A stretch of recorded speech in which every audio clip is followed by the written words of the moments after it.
is not a freestanding property. No. It has its own front door, quite clearly, its Yes. own access. Yep.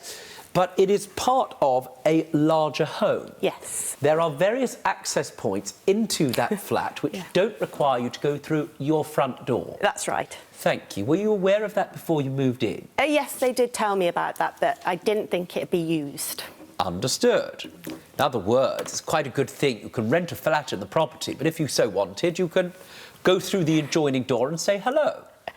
Could do. Could you? Well, except that it has a lock on both sides. It didn't And work on our side. Either she can have her side locked, or I can have mine, or we can have it both, or it can be open. Now, you came to a discussion about the rent. Yes. Now, did you sign a rental agreement? After, I think it was about 8 weeks after moving in. How much was the rent to be? Well, it was advertised with the estate agents at 695. Yes. But Joanna said she wanted 750 from me. Is that correct? Did you say you wanted 750? No, I asked for 800 because, it's a very spacious flat, I have to tell you. Did you think that that was a fair price for what is, as Joanna correctly says, a rather substantial property?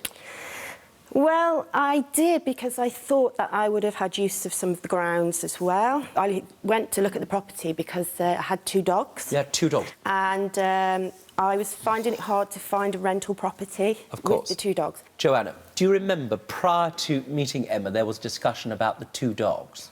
Well, I didn't actually know what they were. I have to say that they were actually very nice dogs when you got to know them, but they put the fear of God into me and all my neighbours. The difficulty was that after a short period of time, you sadly weren't able to keep the dogs there. No. Why was that, please, Emma? Joanna said that they were intimidating her and the neighbours, and asked me if I would rehome them. And you did agree to do that? It broke my heart, but I had to rehome. I rehomed the male dog de Bordeaux. Broke mine and my little girl's heart because we'd had him for 6 years. So I'm getting emotional.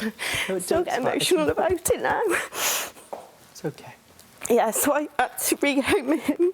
And she wanted me to rehome my bitch as well, but I couldn't because she's getting on in age, and she wouldn't be able to go anywhere. Joanna, you're a kind person, I know that. Did you know that how difficult it had been when Emma had to rehome the larger dog? I'm a desperate animal lover. I know. And to separate your best friend must have been heartbreaking, but she did it very willingly. I didn't put any pressure on her, and I don't know where the first dog went. It's just because I felt that I had to move out if I didn't rehome them. Understood. Now, you got what I'm going to describe loosely, and it's rather difficult, as a tenancy agreement. Now, this tenancy agreement is a valid tenancy agreement, but I have to tell you, madam, it is a little bit old-fashioned. I am. You're old-fashioned? Yes. Well, so am I. The difficulty is that with a tenancy agreement, it has to be commensurate with up-to-date legislation. What it doesn't set out, for example, is that this is an assured short-hold tenancy, and for how long. The first question that I have to ask is whether or not this was in fact a tenancy at all. How long were you there? I think it was about 10 months, all in all. And during that time, there would be the odd occasion, simply because Joanna's a sociable sort of person, she would come into your apartment, correct?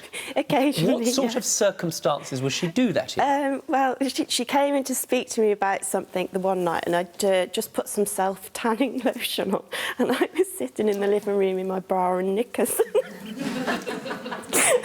And I heard her come round the corner, so I had to run and get some clothes on.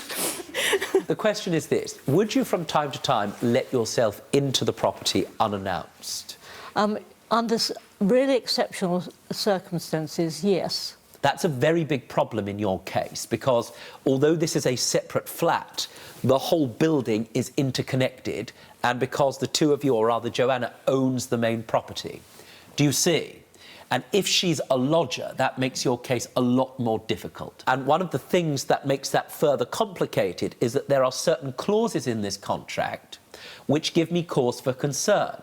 For example, at W, in the tenancy agreement, the tenant agrees not to accommodate overnight any friends or guests without prior agreement of the landlord.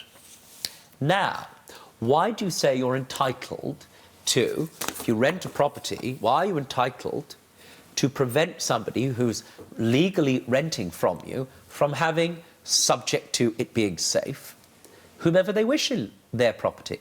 We don't always have lovely people like Emma. We have had one or two unfortunate incidences. Bad eggs, yes. We've had a fire. We've had police with tracker dogs come in.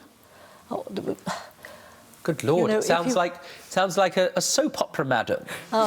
it might sound like it, but we try and make it our home. The difficulty is you are exactly allowed to do that.